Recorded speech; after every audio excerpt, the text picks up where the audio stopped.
Hello everyone. So here I'm come back with the new topic, that is place of agriculture in rural economy.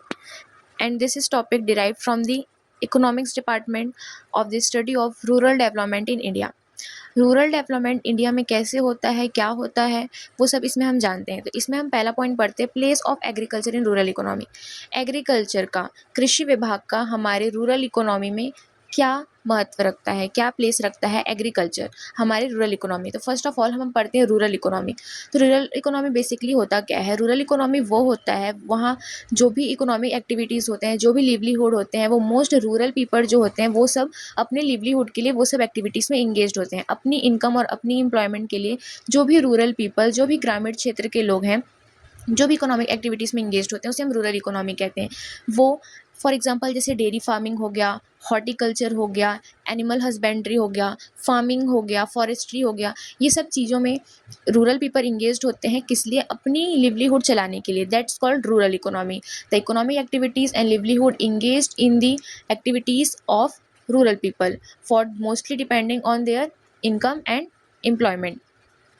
तो अब इसमें हम देखते हैं कि कुछ पॉइंट्स में इसे हम पढ़ते हैं कि क्या क्या पॉइंट हैं जो एग्रीकल्चर अपना प्लेस रखता है रूरल इकोनॉमी। सो एग्रीकल्चर क्या है? Major source of employment.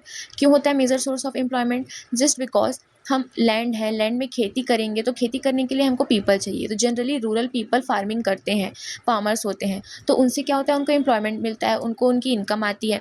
Sources of food supply. Agriculture rural economy में क्या डेवलपमेंट करता है? रूरल इकोनॉमी में एग्रीकल्चर जो हमको फूड सप्लाई करता है, जो भी हमारे वीट है, राइस है, ज्वार, बाजरा, ये सब हमारे एग्रीकल्चर से डिराइव होते हैं, जो इकोनॉमिक सोर्सेज के फूड सप्लाई होते हैं। Supply of raw material. Agriculture हमको रॉ मटेरियल देता है जो कि हमको कुछ भी इंडस्ट्रीज़ में काम करने के लिए मदद करता है। Sources of rural income. जो एग्रीकल्चर होता है, मैंने फर्स्ट पॉइंट पे ही बताया कि वो रूरल इनकम होती है, क्योंकि वो हमको एम्प्लॉयमेंट देता है, एम्प्लॉयमेंट से ही हमको क्या आती है? इनकम आती है। Supply of rural market, sorry development of rural market.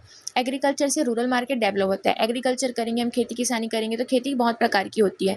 खेती हमारी राइस हो सकती है, वीट हो सकती है, ज्वार हो सकती है, बाजरा हो सकती है, फ्रूट्स की हो सकती है, वेजिटेबल्स की हो सकती है। वो सब क्या है? हमको हमारी इकोनॉमी मार्केट को, रूरल मार्केट को डेवलप करते हैं। Contribution to national economy.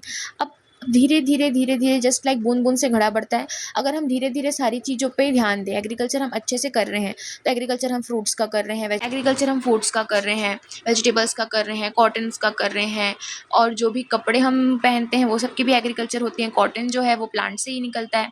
तो ये सब चीज़ें हमारी क्या है? ये सब चीज़ें बढ़ती जाएंगी, मार्केट बढ़ेगा, मार्केट से क्या होगी? हम सेलिंग बढ़ेगी, सप्लाईज हम करना ज़्यादा बढ़ेंगे। उससे क्या होगा? लोग हमारे पास आना चालू करेंगे, जिससे हमारी इकोनॉमिक डेवलपमेंट बढ़ती जाएगी।